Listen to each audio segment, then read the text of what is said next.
Para nelayan berada di laut lepas. Kaum ibu sedang sibuk di dapur. Anak-anak usia sekolah menikmati hari libur. Sebagian pemuda sedang berolahraga. Sebagian lagi bersiap-siap menuju pantai untuk rekreasi. Para buruh bangunan sedang bekerja. Suasana pasar hiruk-pikuk dengan berbagai transaksi. Burung-burung baru saja meninggalkan sarang. Tiba-tiba pukul 7:58 waktu Indonesia Barat, hari Ahad, 26 Desember 2004, bumi Serambi Mekah berguncang dahsyat.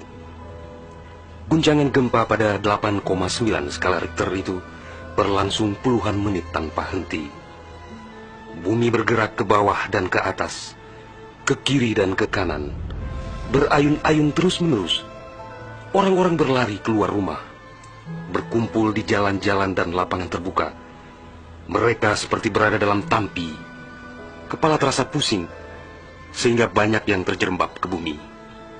Suara azan Allahu Akbar berkumandang dari menara-menara masjid dan menasa. Suara zikir pun membahana di mana-mana. Jutaan mulut manusia melafazkan asma Allah dan Rasulullah secara terus-menerus. La ilaha illallah, Muhammad Rasulullah.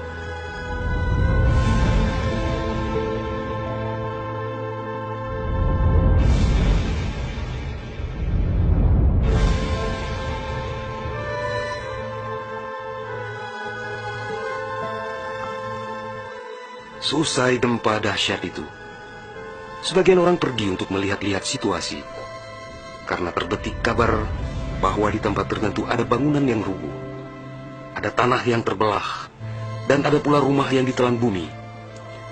Tidak terpikirkan oleh mereka apa yang akan terjadi setelah itu. Tidak ada tanda-tanda alam yang begitu kentara. Tidak ada yang mampu menafsirkan dan menduga sebentar lagi akan terjadi bencana maha dahsyat yang meluluh lantakkan permukiman penduduk sepanjang pesisir Aceh. Tidak ada pula yang mampu menerjemahkan berbagai firasat atas pusaran nasib yang bakal menimpa tanah rencong. Juga hampir tidak ada yang memahami tanda alam, manakala air laut surut beberapa ratus meter. Orang-orang di pesisir pantai tampak asyik mengumpulkan ikan yang menggelepar-gelepar. Bahkan air sungai pun mengering. Namun tidak ada yang dapat membaca tanda-tanda itu. Mereka seakan melupakan gempa yang baru berlalu.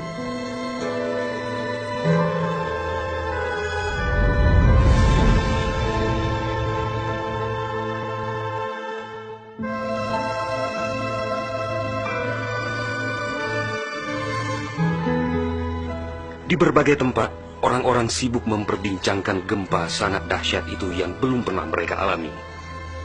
Namun tak lama kemudian orang-orang mendengar bunyi dentuman sangat keras, disusul suara gemuruh dari arah laut.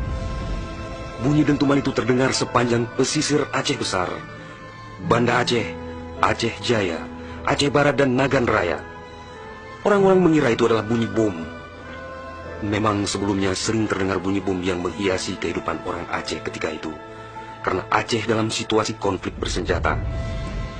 Orang-orang pun bertanya dalam hati, mengapa masih ada pihak yang tega berperang dalam suasana yang begitu menakutkan?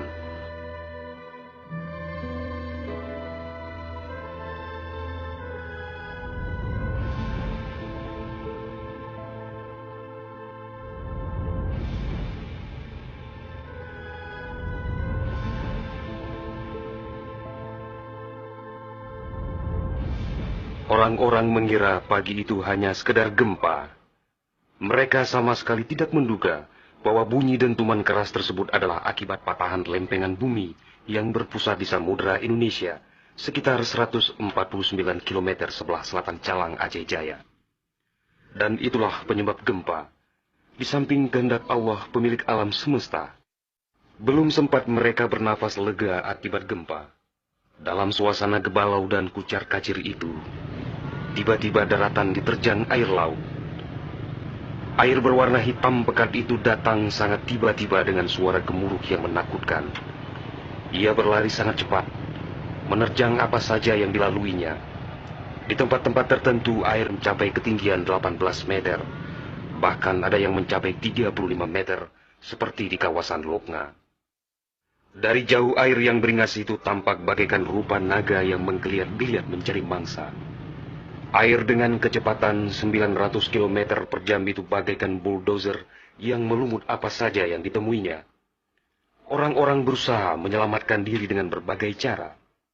Namun hampir semua orang, hewan-hewan, benda-benda, rumah, lakbatat kaye bate, digulung air itu tanpa kecuali.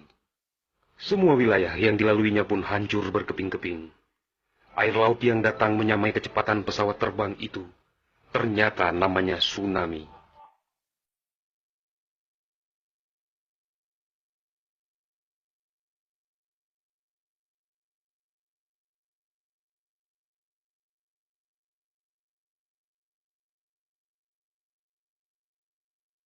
Kekuatannya memang luar biasa.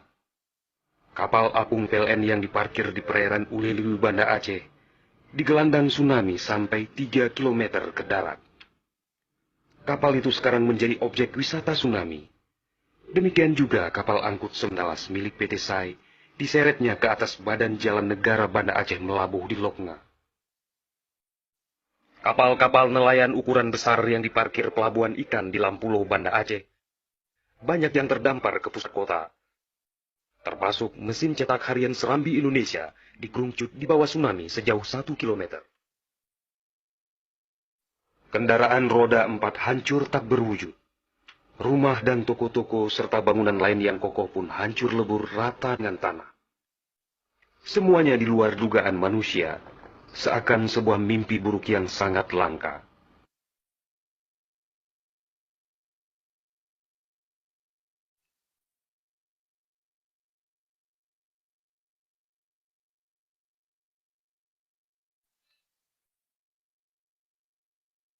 Setelah kira-kira 15 menit air laut itu beraksi, suasana pesisir Aceh pun lengang, sunyi, sepi, senyap, dan hening yang tak bisa dilukiskan dengan kata-kata. Sebagian besar permukiman penduduk rata dengan tanah, seakan instrumentalia kehidupan telah berakhir sampai di sini. Ratusan ribu orang nelangsa, teduk tesepuk, telok ngonjaro, teingat kedro hanale daya, atau terduduk lunglai bersilang tangan, mengingat nasib tiada berdaya.